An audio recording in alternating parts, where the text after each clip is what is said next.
continuación se dirige a ustedes el señor presidente de la República, Gustavo Petro Urrego.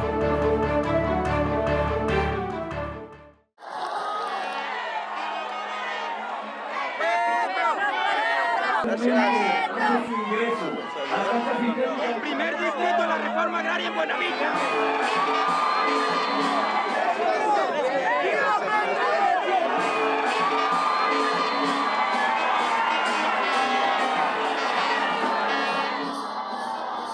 Voy a hablar de mi pasado porque esta tierra me trae muchos recuerdos de mi pasado. Pero hablemos, tenemos que hablarlo. Dicen que los presidentes no deben mirar atrás, pero el que no mira atrás no sabe hacia dónde va.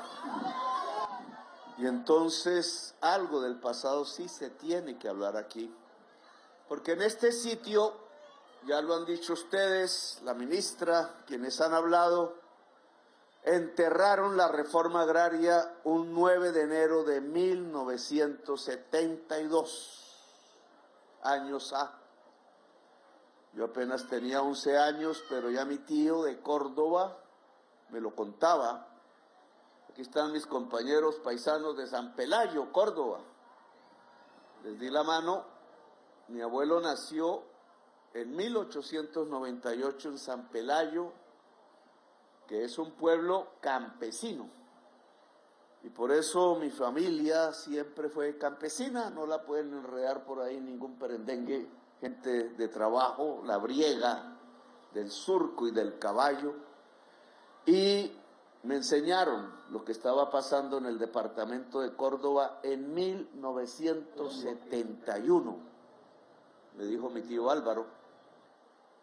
En 1971 las juventudes de Córdoba salían a las calles insurreccionadas porque habían matado a un muchacho Burgos de un colegio de Cereté, y el campesinado todo de Córdoba, Sucre y otras partes se tomaba la tierra demandando una reforma agraria, y salieron en marcha por decenas de miles.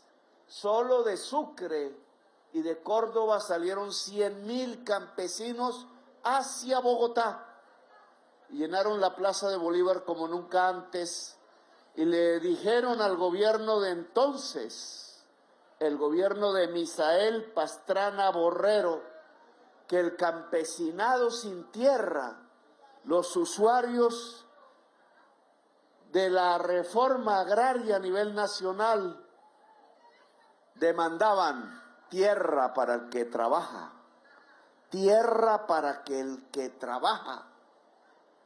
Y Misael Pastrana Borrero no escuchó. Hay por ahí un escritor, no recuerdo el nombre, ministra, de pronto me lo recuerda, que escribió un libro hace un tiempo que dicen ¿en qué momento se jodió Colombia? Titular muy popular. Yo casi nunca digo groserías, pero a veces creo que soy purista en el lenguaje. ¿En qué momento se jodió Colombia? Y yo haciéndome esa pregunta, no me he leído el libro. Yo pienso que ahí se jodió Colombia. Yo diría un poco antes, por recobrar una fecha, ahí casi en el mismo momento, el 19 de abril de 1970, unos meses antes. Allí no fue elegido Misael Pastrana Borrero presidente de Colombia. Allí fue elegido el general Gustavo Rojas Pinilla y le robaron las elecciones.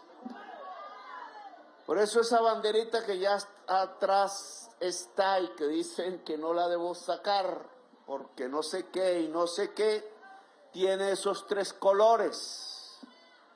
Esos 3 colores no son de un movimiento terrorista, tienen otro significado que hay que recordarle a la cabala, a la paloma, a las Milei, la que dice las cosas de frente y la que se disfraza. No leen la historia de Colombia. Ese azul que está arriba significa el color de los conservadores. Ese blanco que sigue significa el color de la paz. Y ese rojo con que termina significa el color liberal.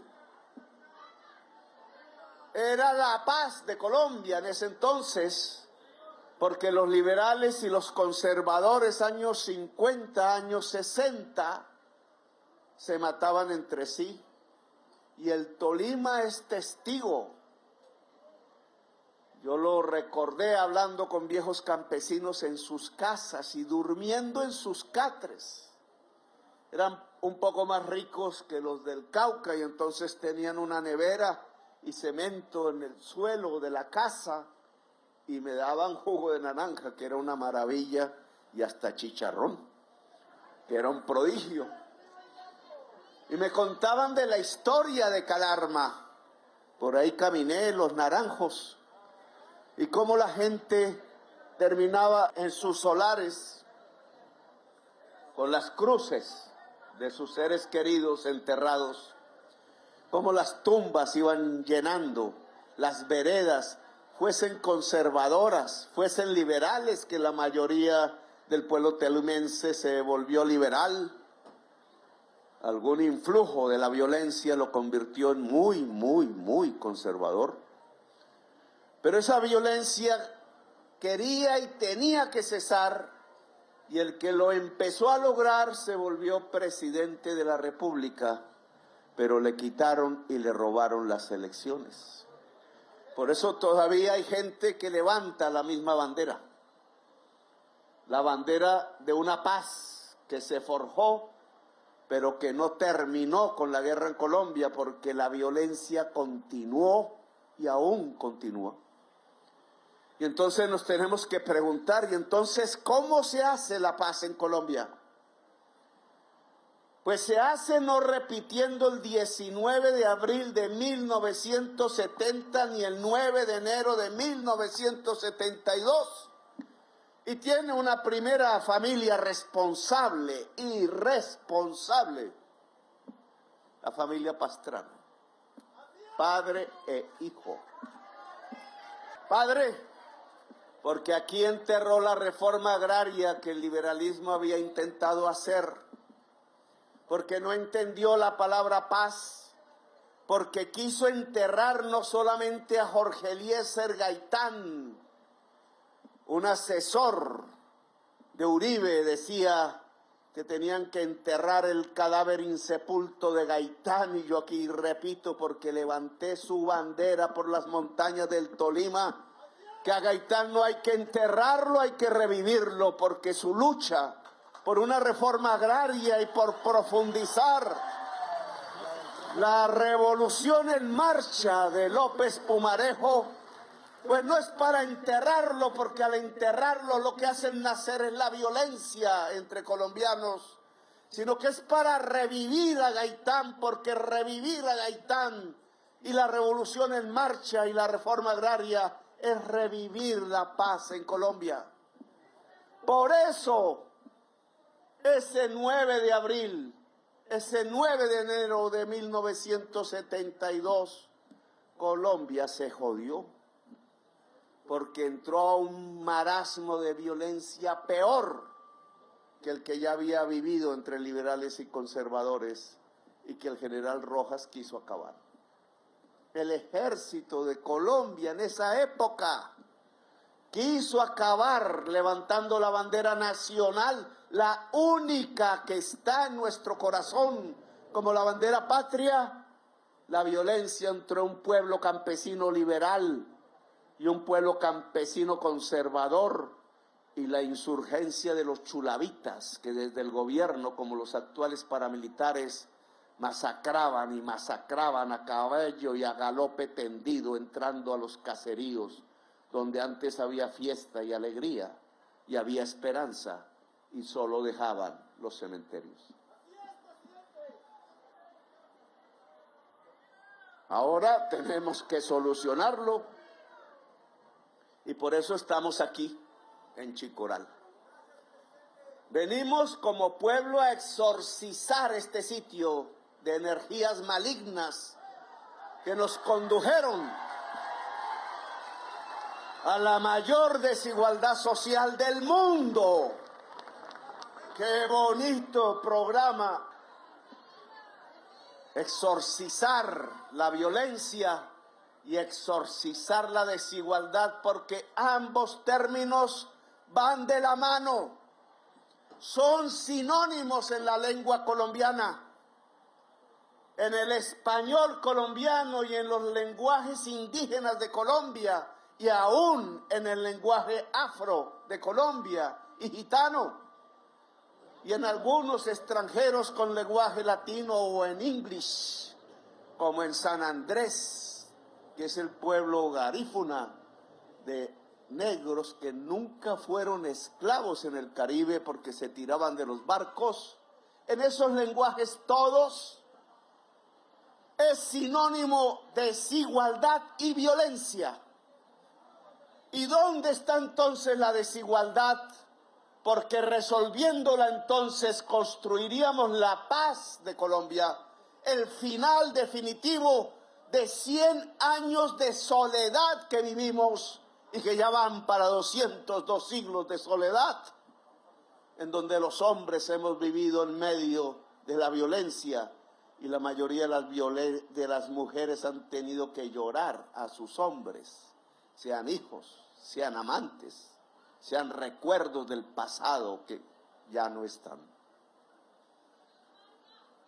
Pues entonces yo digo aquí en Chicoral, donde empezó a Colombia a joderse,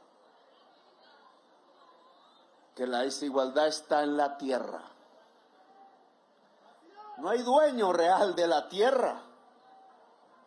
La tierra es un bien común como el agua, como el aire. ¿Quién podría una propiedad sobre la atmósfera? Ya lo intentará Elon Musk. Que se le estrellan las aeronaves que hace con su gran fortuna cada vez que intenta escaparse de la Tierra, una Tierra que él está ayudando a destruir como uno de los grandes ricos del planeta. Pero nosotros no nos vamos a escapar. Algún día sus hijos y sus nietos viajarán después de la atmósfera, quizás. Pero los que aún no podemos, vamos a rescatar la Tierra. El rescate de la tierra es el rescate de la vida. La tierra y el agua es el planeta. Y la tierra y el agua es la vida. Y por tanto es la humanidad, porque nosotros no somos más que agua pensante en forma de energía condensada en nuestros cuerpos. Dicen los físicos, para el periodista que no quiera entenderme, la física cuántica. Y si eso es así, ¿qué pasa con la tierra y el agua en Colombia? ¿Qué está sucediendo? Pues nos lo enseñaron los españoles que vivieron a apropiársela como si esto fueran feudos de Castilla.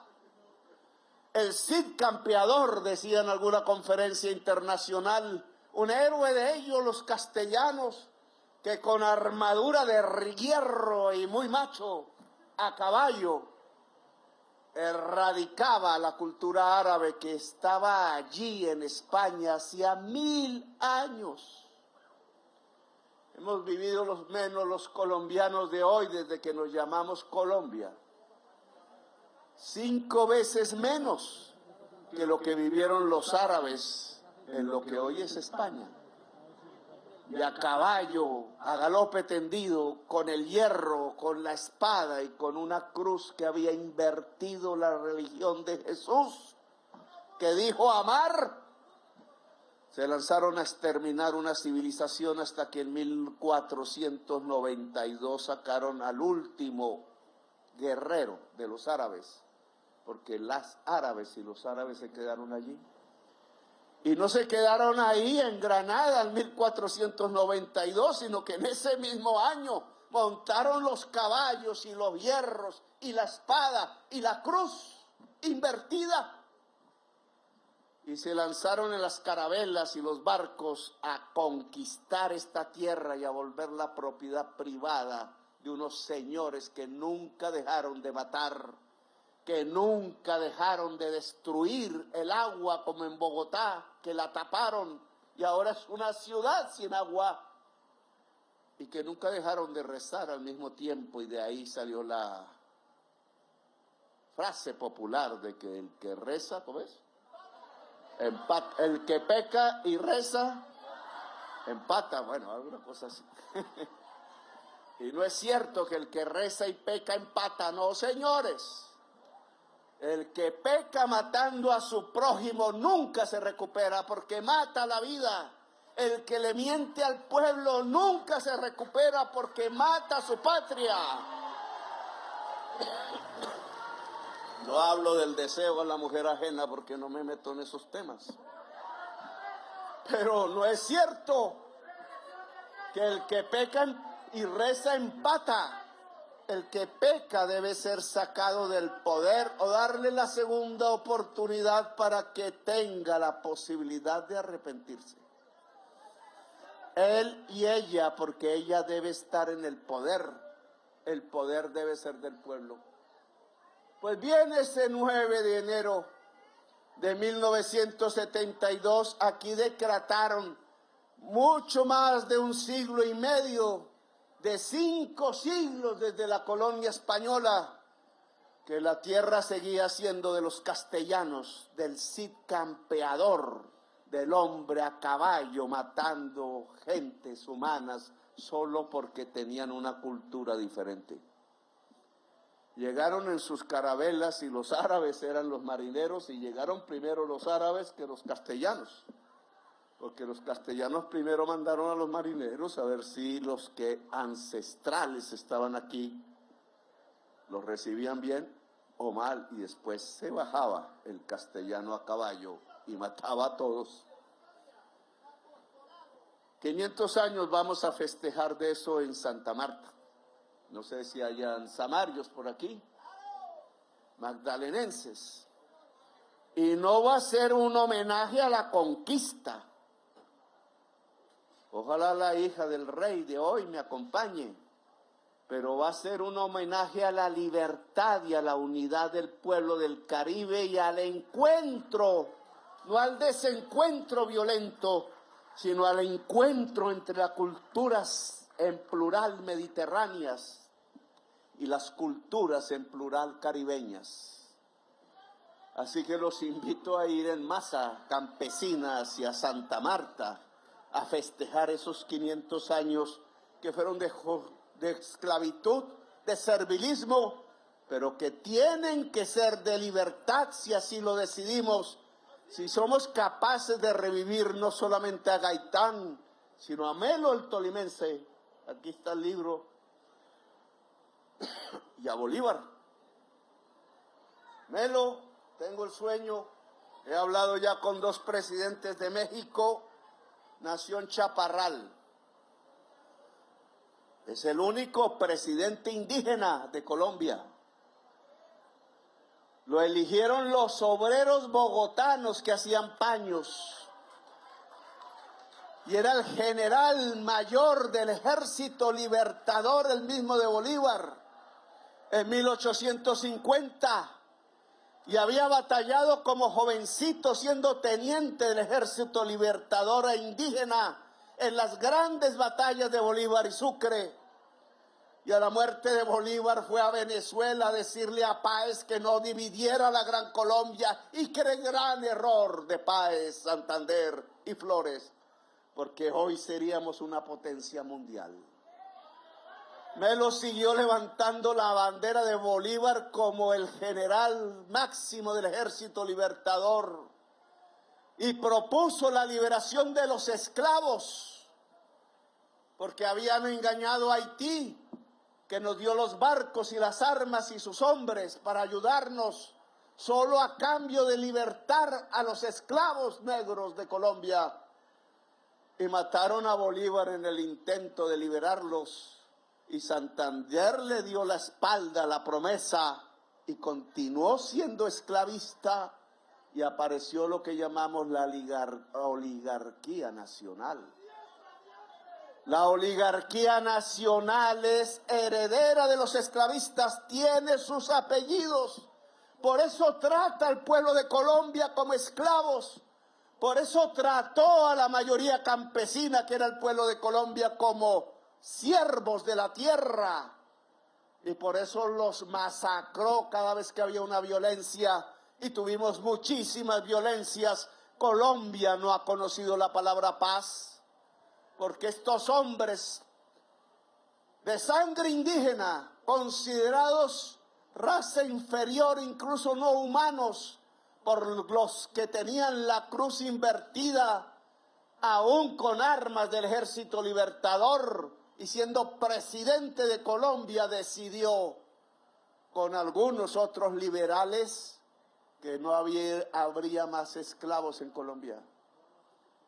Y llegaron los ejércitos de esclavistas, de Popayán, de Antioquia, con negros armados diciendo que era mejor comer de la mano del amo que ser libres. Algunos son también sus descendientes.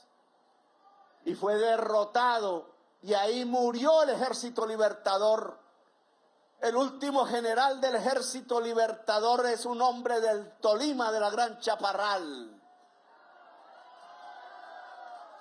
Y se fue a pelear a El Salvador, a Nicaragua, contra un pirata gringo que se quería quedar con su patria. Y llegó a Chiapas y peleó contra los conservadores mexicanos, queriendo que Benito Juárez pudiera realizar su revolución. Y allí fue fusilado y allí está enterrado. Y los hijos que tuvo allí en Chiapas son indígenas colombianos que quieren encontrarse con los chaparralunos. Ojalá, me lo han prometido, que si encontramos sus cenizas, y la presidencia de México lo está buscando en las fosas comunes de Chiapas, podamos enterrarlo en Chaparral.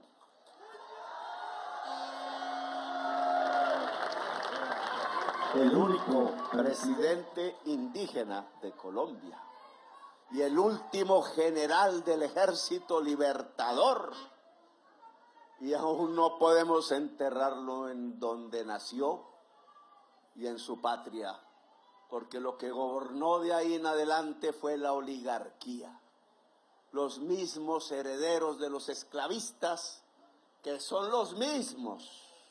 Hay un general Borrero al frente del ejército esclavista que vino de Antioquia a derrotar al general Melo. Lean la historia, por ahí está. Tolima tiene que leer la historia de su pueblo. El Tolima tiene que saber qué pasó aquí en la violencia liberal conservadora y el genocidio del pueblo tolimense. El Tolima tiene que saber qué hicieron sus grandes, como les llaman aquí, muchos presidentes de Colombia, y todos de izquierda revolucionaria. Por el entonces, el Tolima tiene que saber quién fue el general Melo, qué representó, para que el Tolima hoy nos pueda ayudar, no con el desplante de la gobernadora, sino con el plante multitudinario del pueblo tolimense, del pueblo campesino que ha sufrido la violencia y que quiere vivir la paz, porque yo sí soy testigo de joven andando por las trochas y caminos y a mula y a caballo, y no digo nadando sus ríos porque no sé nadar bien. Cómo se construye la paz en el Tolima y cómo se puede construir en Colombia, y no es sino hablando, hablar. El viernes no quisieron hablar conmigo algunos altos funcionarios y yo soy el jefe del Estado. Mal mensaje. No porque tengan que estar de acuerdo conmigo, yo soy un demócrata, sino porque al pueblo de Colombia hay que enseñarle a dialogar entre sí, a que las disputas sean familiares, sean pasionales, sean por el amor, sean por la política, sea por la cerca de la finca, sea por la venganza que hay en el pasado de generaciones hundidas en la violencia, como bien dijera José Eustacio Rivera, que ahora conmemora desde su novela Un tiempo. ¿Cuánto es? ¿Cuánto? Capitán, a ver. 100 años, dice el capitán.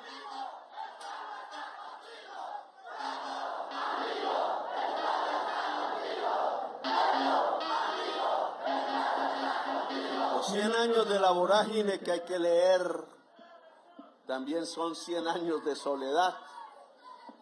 El libro de José Eustacio Rivera comienza con: antes de conocer mujer alguna, jugué mi corazón al azar y me lo ganó la violencia. Tengo yo una ventaja.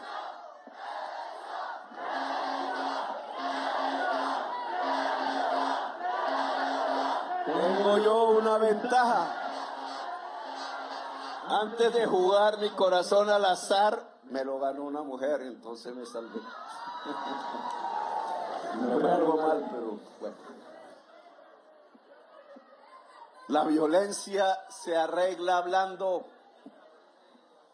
dialogando, y hay que enseñar siquiera ese principio.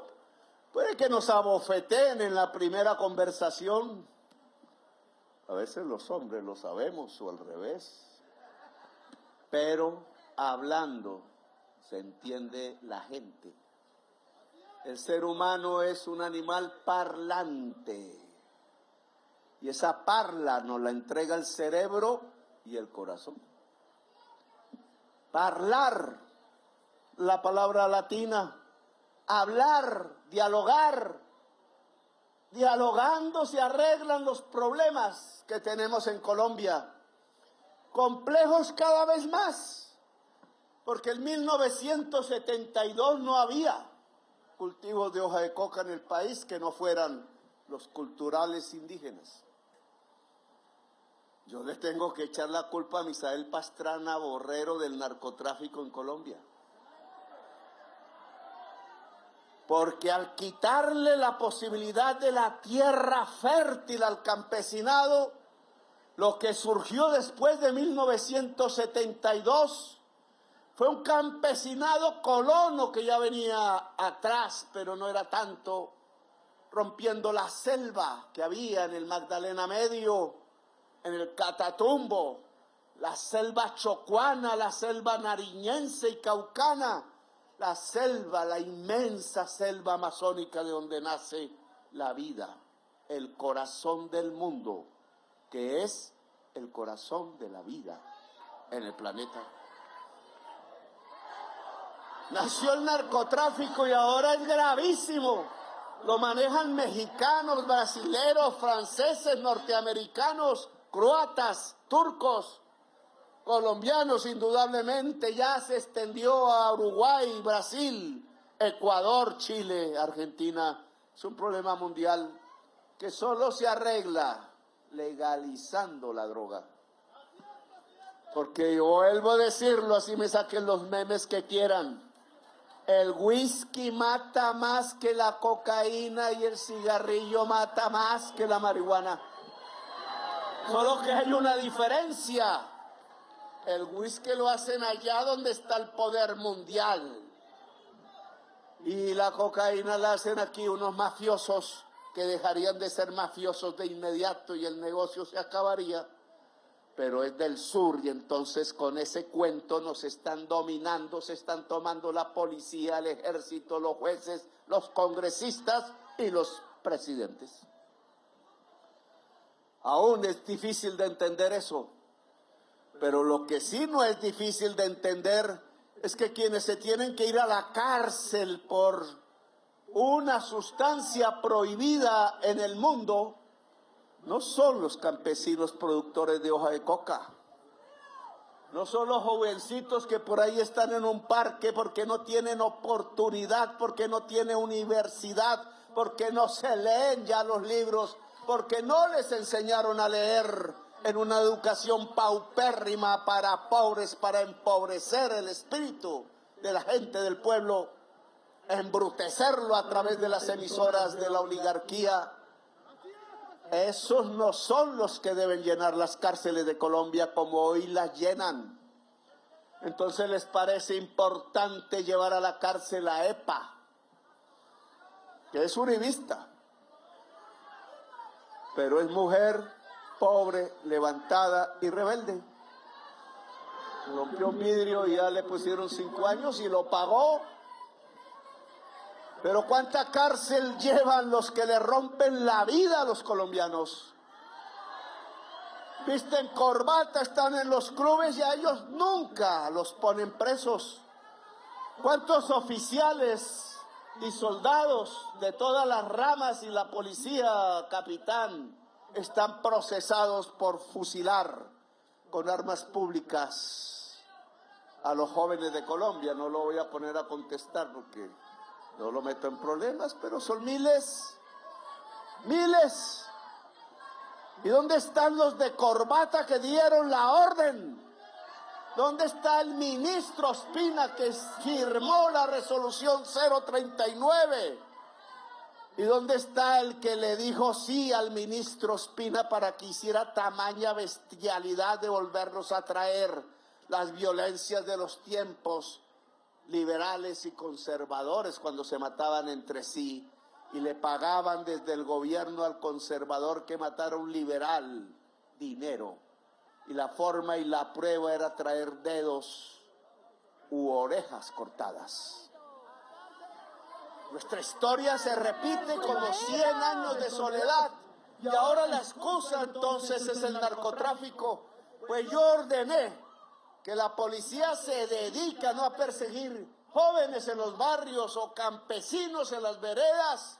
Esa es una forma de excusar que muchos de sus jefes y muchos de los jefes políticos de Colombia se abrazan con los más grandes narcotraficantes de este país.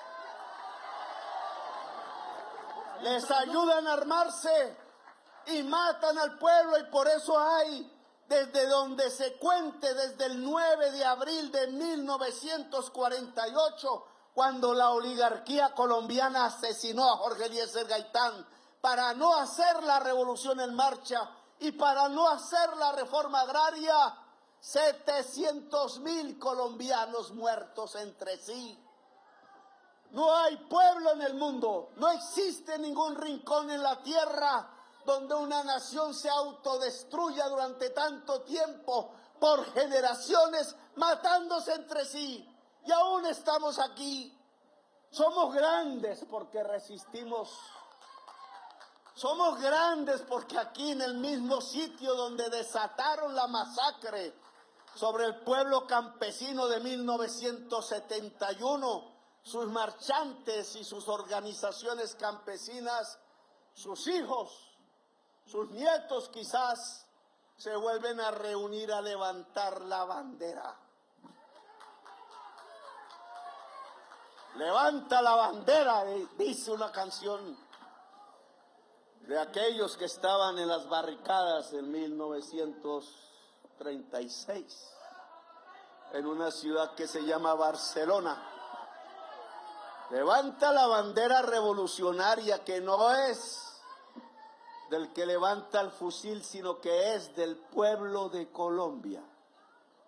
Porque Colombia necesita una transformación profunda y de eso venimos a hablar aquí. Porque si Misael Pastrana le quitó el derecho a la tierra al campesinado de Colombia y desató a partir de ahí el narcotráfico y la violencia rural que siguió y que aún no para, su hijo destruyó la industria nacional. La industria urbana, la de las de miles de señoras antioqueñas, del Valle de Aburrá, de Bogotá, de Ibagué, de Manizales, de Pereira, de Cali, que se dedicaban en sus garajes, de Armenia, sí. No me puedo decir todos los rincones de Colombia en el discurso, porque me quedo sin voz. Allá en sus garajes, en sus casitas, con los hijos encima, si eran pequeños, el marido quién sabe, a hacer confecciones, a hacer blujines, a imitar a los gringos. Ahí mirando, quién sabe, en las revistas de modas, me acuerdo. Y entonces a ver cómo se hacía un pantalón, una camisa, y así nació la industria textilera, con los recursos que podía entregar un pueblo campesino, que era el campesinado cafetero de Colombia, que sostuvo a Colombia trabajando durante casi un siglo en el siglo XX. En mis discursos les pregunto así ante las multitudes, ¿dónde hay un campesino cafetero que esté pensionado en Colombia? Oiga, sostuvieron los congresistas de este país durante un siglo pagándoles sueldos que en ese entonces no eran tan altos, pero lo eran. Sostuvieron económicamente el sueldo de todos los presidentes. Sostuvieron el sueldo de todos los miembros de la fuerza pública. Sostuvieron el sueldo de los magistrados de Colombia. Y no hay un solo pensionado cafetero o campesino en este país. ¿Qué clase de justicia? ¿Cuándo es que estamos hablando de Estado social de derecho, como se comprometieron a construir a partir del acuerdo de paz con el M-19 y el EPL, y que se volvió realidad a partir del voto popular mayoritario por el progresismo en la Asamblea Nacional Constituyente? Que me digan hoy un campesino cafetero que sostuvo a Colombia durante el siglo XX que sea pensionado. Y hoy viene un presidente progresista por primera vez, quizás desde Melo, o yo diría desde Pumarejo. Tengo otra visión de la historia que la hija de Gaitán, que fue el último en mi opinión. Olleras, para ser más indulgente con el nieto, que trató de hacer una reforma agraria, al nieto se le olvidó eso. Reivindica el apellido, pero de las tesis de Lleras ni mamola. Vamos a terminar porque me estoy extendiendo y voy causando estragos democráticos. Cuando un presidente provoque estragos democráticos, es un buen presidente. Porque la palabra democratizar, del que se burlaban ciertos opinadores, ¿y qué es eso? Nos van a expropiar la finca, nos van a expropiar el carrito, nos van a expropiar el apartamentico que tanto esfuerzo nos ha tocado conseguir. No, democratizar es entregarle al poder, el poder al pueblo, porque democracia significa poder del pueblo. Y aquí el poder que ha existido es el poder de la oligarquía. Y la demostración máxima de que el poder lo tiene la oligarquía, no el presidente, es que el presidente con mucho esfuerzo primero se hace elegir contra viento y marea, un pueblo mayoritario lo apoya. En una democracia el voto es sagrado, pero entonces el presidente elegido por el pueblo no lo vuelven sagrado, sino que lo mancillan, lo humillan. Hola, Plutarco. Plutarco estuvo, aparece Plutarco. Plutarco estuvo caminando por aquí, por las tierras de Calarno. Usted es de el Cañón de las Hermosas, o de la Profunda. ¿De cuál es? La Profunda. Que usted allá, pues, fue un líder muy importante.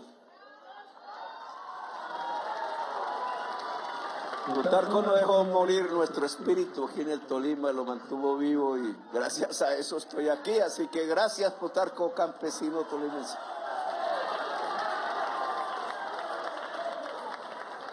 ¿Cómo es posible que se hable de Estado social de derecho en Colombia cuando los pobres, viejos y viejas, no tienen una pensión? Cuando se mueren solas en las plazas de mercado, como pasó hace poco.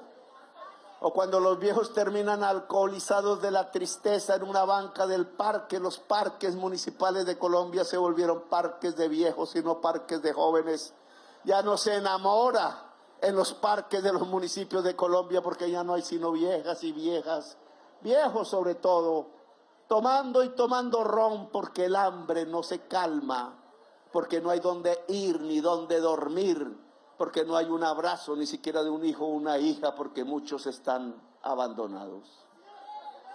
Y entonces el presidente progresista dice, pero si la plata nos da, las cuentas nos dan, si nadie casi que no tenga un enorme salario, los congresistas que tienen enormes salarios se salen de los fondos privados de pensiones, porque no van a recibir una pensión similar al de su salario. Hipócritas los que van en contra de la reforma pensional, unas señoritas o señoras de Bogotá que nunca han vivido en una casa campesina, que nunca han estado en el taller donde trabaja un microempresario, que nunca han vivido en la casa de una obrera que tiene que madrugar a las 4 de la mañana y llega a las 10 para intentar darle un beso a su bebé, tomar un Transmilenio, como es de sacrificado en Bogotá.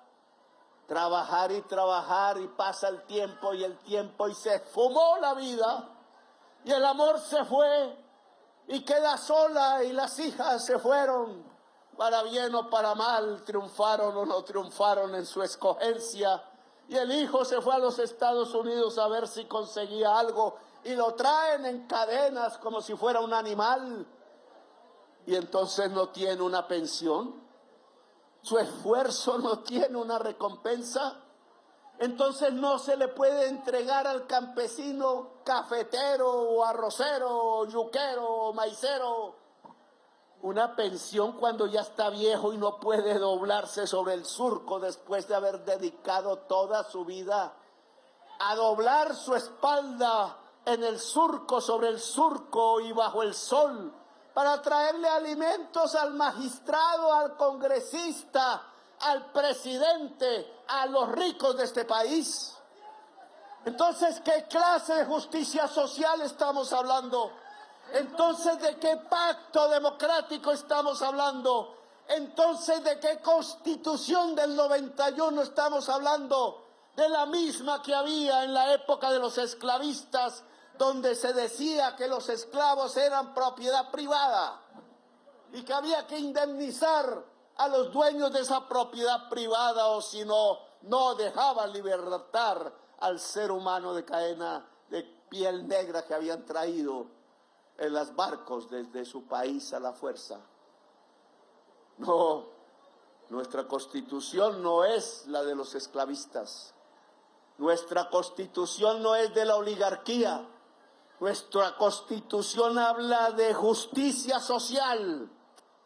Nuestra Constitución habla de un Estado social de derecho que es la justicia social. Nuestra Constitución habla de igualdad, libertad y democracia. Y ser libre y ser demócrata es que la gente que quiere producir alimentos pueda trabajar la tierra. Y que la gente que ya envejece trabajando, hombre o mujer, pueda tener el derecho a descansar, a mirar el mar, a mirar su país, a pasear por el mundo si quiere. Que al menos tenga el derecho de comer y dormir en una cama caliente, que al menos tenga el derecho, porque lleva un ingreso a su hogar, de recibir de nuevo y con nostalgia y con alegría el abrazo de sus hijos o de sus hijas. ¿Qué cosa está peleando el presidente? ¿Cómo es de malo? Dicen, hay que sacarlo rápido. Pues claro que hay que sacarlo rápido, porque ningún presidente de la República, avanzado ya tanto gobierno, puede congregar las multitudes de Colombia. Y yo aquí los y las convoco en sus diferencias. Hicimos la convención campesina en el primer año o en el segundo, en la Universidad Nacional.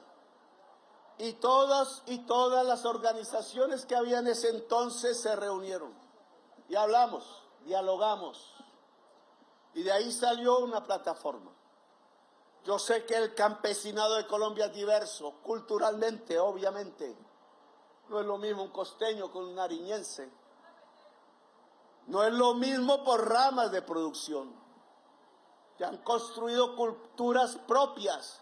Hay una cultura de la yuca, como hay una cultura de la guayaba, hay una cultura de la panela, hay una cultura del arroz y hay una cultura del café, que nos ha marcado, y ahora el mango, dice el alcalde.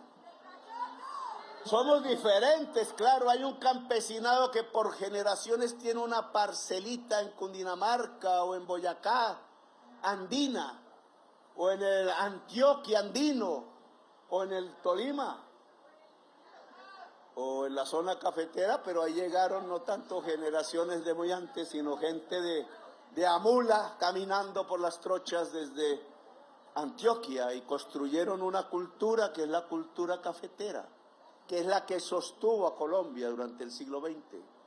Cuando acabaron la cultura cafetera, no la cultura, sino la producción cafetera en el viejo Caldas y el sur de Antioquia, entregaron Medellín a la mafia. Es que la destrucción del mundo rural campesino trae aparejado otros problemas. Cuando el hijo de Pastrana, y estaba hablando de él, ¿y por qué destruyó la industria nacional y a esa que hace confecciones allá en los barrios de las comunas populares de Medellín y de otras ciudades? Pues que se puso a ayudar al mayor contrabandista de Colombia. O que me diga Andrés Pastrana si el señor Diego Marín no lo menciona como su ayudante en los procesos penales que han ocultado la Fiscalía General de la Nación y que no lo han puesto preso porque es el amigo del poder, el mayor contrabandista de la historia de Colombia. Pues así se destruye una industria. Destruyó el padre la agricultura, destruyó el hijo la industria, y un país sin industria y sin agricultura es un país pobre, porque la riqueza solo nace del trabajo y de la producción, y porque la producción es agricultura e industria. Y si nos quitan la agricultura y la industria, es como si nos quitaran el corazón. Por eso podemos decir que el 9 de enero de 1972 se jodió Colombia. Y ahora la recuperamos y depende de ustedes y de mí. Ya nos anuncian que la Constitución del 91 es letra muerta. Ya el Congreso hace huelga y no quiere aprobar las reformas. Ya si aprueban las reformas tampoco pasan. Ya el gran mensaje de las elecciones del 2022 fue olvidado. Se les olvidó que yo gané las elecciones en el 2022 básicamente porque 1 millón de jovencitos y jovencitas entre 18 y 22 años que habían hecho el estallido unos días antes, unos meses antes, y que pusieron este país a vibrar en medio del fuego de la carretera y de la calle y del barrio, le pusieron a pensar como el COVID-19 antes, no porque se parezcan, sino porque el mensaje era el mismo. Hay que transformar esto, nos vamos a morir. Si no hay salud preventiva, los virus nos arrasan.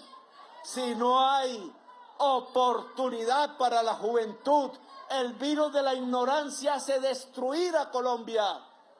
Y votaron por Petro. Y cambiaron a Colombia, creo yo. Espero yo.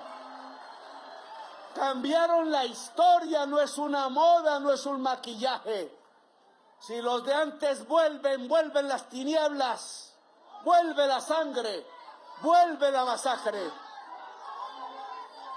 Si los que ganaron antes, que no les dio ningún tipo de remordimiento, matar a 6.402 jovencitos y jovencitas a la tumba, cuando eran flor de la vida apenas, cuando eran nuestra futura nación, solo por estar caminando por ahí en un barrio en una hora, en un mal momento y cruzarse con un camión militar.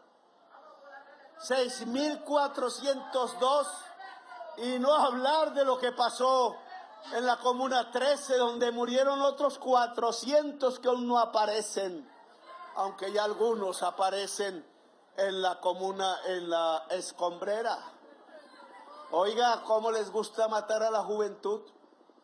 Hacer trizas la paz, decían riéndose, y hacer trizas la paz es matar la juventud uniformada de cualquier color. Son pobres que se matan entre pobres. Es una división del pueblo del cual la oligarquía se divierte, porque el miedo que cunde, como cunde en el campesinado del Catatumbo, los hace votar por la extrema derecha, y la extrema derecha, como Milei, viene con una sierra eléctrica, pero no para tomarse fotos con Elon Musk, sino que aquí sí se usa sobre los miembros de los seres humanos que cortan su cuerpo. Yo sí los convoco y la convoco a usted, mujer, y a usted, hombre campesino, a que toca volver a la sangre de 1971.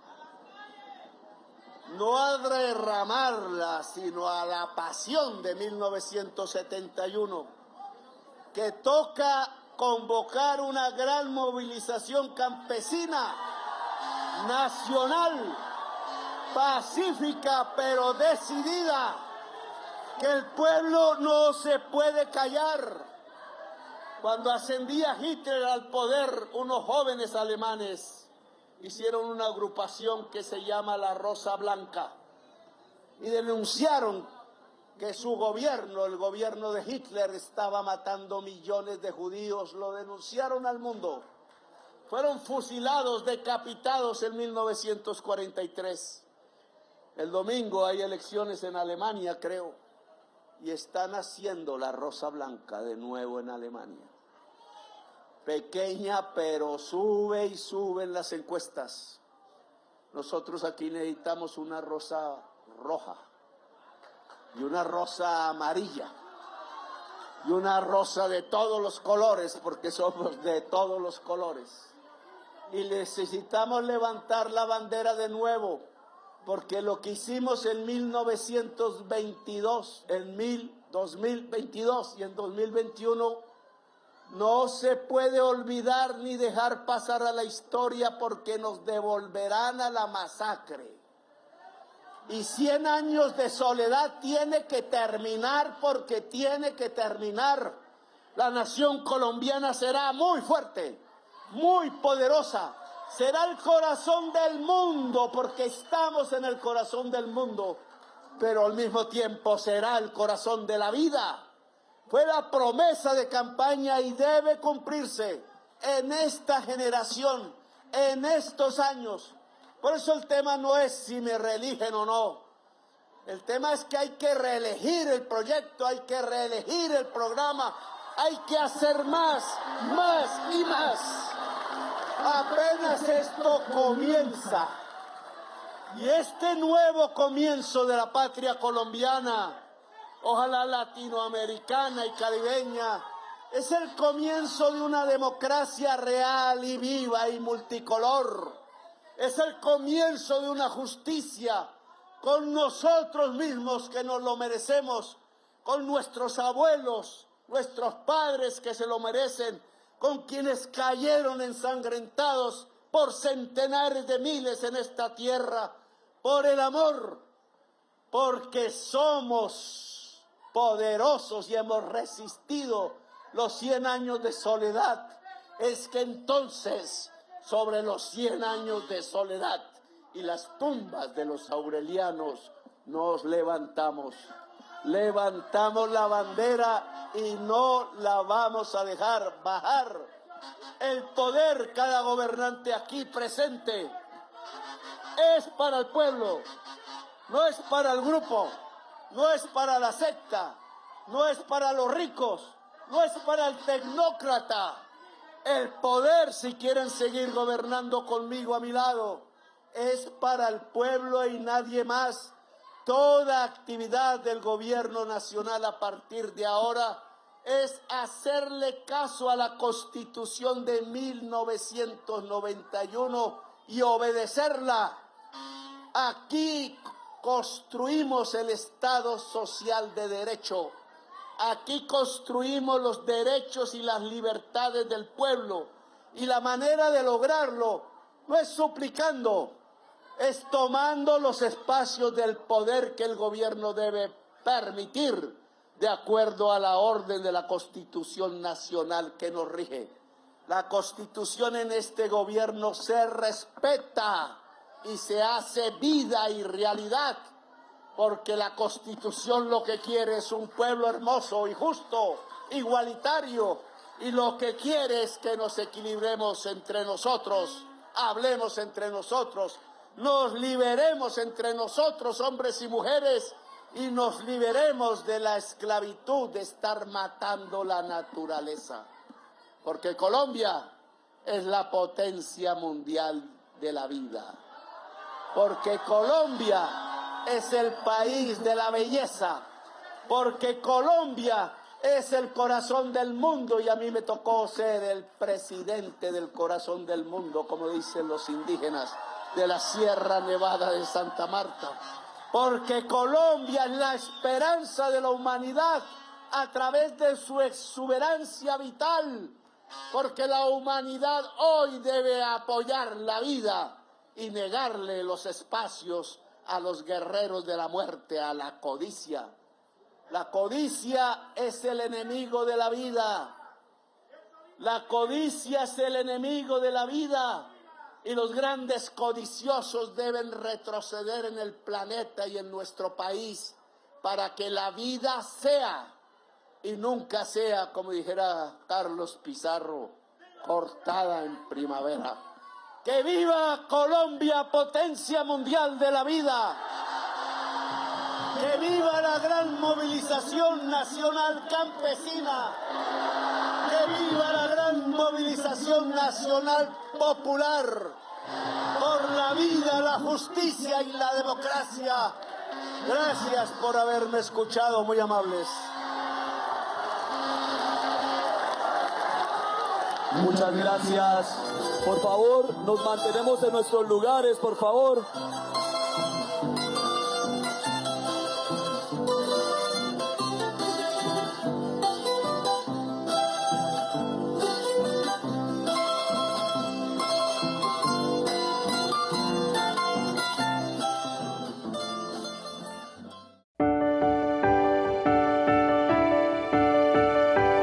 La anterior fue la locución del señor presidente de la República, Gustavo Petro Urrego.